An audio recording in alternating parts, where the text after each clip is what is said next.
마태복음 19장. 이 말씀을 다 마치시고 예수님은 갈릴리를 떠나 요단강 건너편에 있는 유대 지방으로 가셨습니다. 많은 사람들이 예수님을 따라오자 예수님께서는 그곳에서 그들을 치료해 주셨습니다. 몇몇 바리새파 사람이 와서 예수님을 시험하려고 물었습니다. 무엇이든 이유만 있으면 자기 아내와 이혼하는 것이 괜찮습니까? 예수님께서 대답하셨습니다. 너희가 이 말씀을 읽지 못했느냐? 맨 처음 사람을 만드신 분이 남자와 여자로 지으셨다. 그리고 이렇게 말씀하셨다. 그러므로 남자는 부모를 떠나 아내와 합할 것이다. 두 사람이 한 몸이 될 것이다. 이처럼 두 사람은 이제 둘이 아니라 한 몸이다. 하나님께서 묶으신 것을 사람이 나누지 마라. 바리새파 사람들이 물었습니다. 그러면 왜 모세는 이혼 증서를 주고 아내와 헤어지라고 명령하였습니까? 예수님께서 대답하셨습니다. 모세가 아내와의 이혼을 허락한 것은 너희 마음이 악하기 때문이다. 그러나 원래부터 그랬던 것은 아니다. 내가 너희에게 말한다. 부정을 저지르지 않았는데도 아내와 이혼하고 다른 여자와 결혼하는 것은 간음죄를 짓는 것이다. 제자들이 예수님께 말했습니다. 만일 남편과 아내와의 관계가 이와 같다면 차라리 결혼하지 않는 것이 낫겠습니다.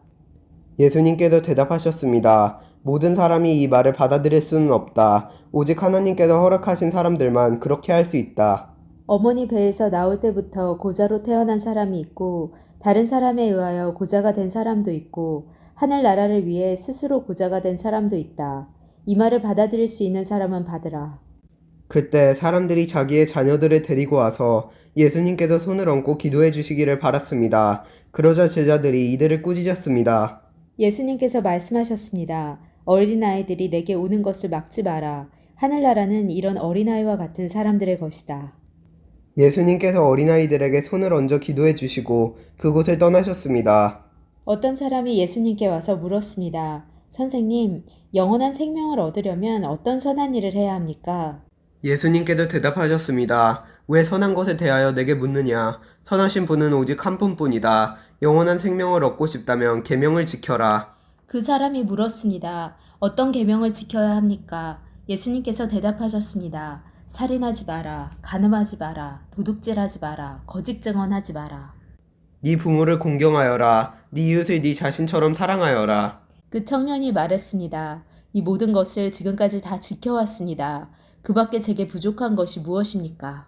예수님께서 대답하셨습니다. 만일 네가 완전해지길 원한다면 가서 네가 가진 것을 다 팔아 가난한 사람에게 나누어 주어라. 그러면 하늘에서 보물을 얻게 될 것이다. 그런 후에 와서 나를 따르라. 이 말씀을 들은 청년은 매우 슬퍼하며 떠났습니다. 왜냐하면 그가 가진 재산이 너무 많았기 때문입니다. 예수님께서 제자들에게 말씀하셨습니다. 내가 너희에게 진정으로 말한다. 부자가 하늘나라에 들어가는 것은 어렵다. 다시 너희에게 말한다. 부자가 하나님의 나라에 들어가는 것은 낙타가 바늘구멍에 들어가는 것보다 더 어렵다.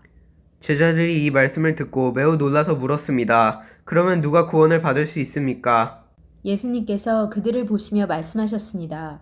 사람은 할 수 없지만 하나님께서는 모든 것을 하실 수 있다. 베드로가 예수님께 말했습니다. 그렇다면 모든 것을 버리고 주님을 따른 저희에게는 무엇이 있겠습니까?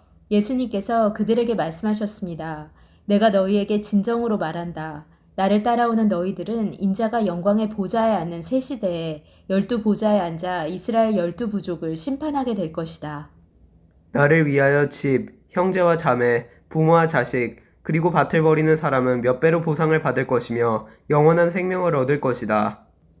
그러나 첫째가 꼴찌가 되고 꼴찌가 첫째가 되는 사람이 많을 것이다. 아멘.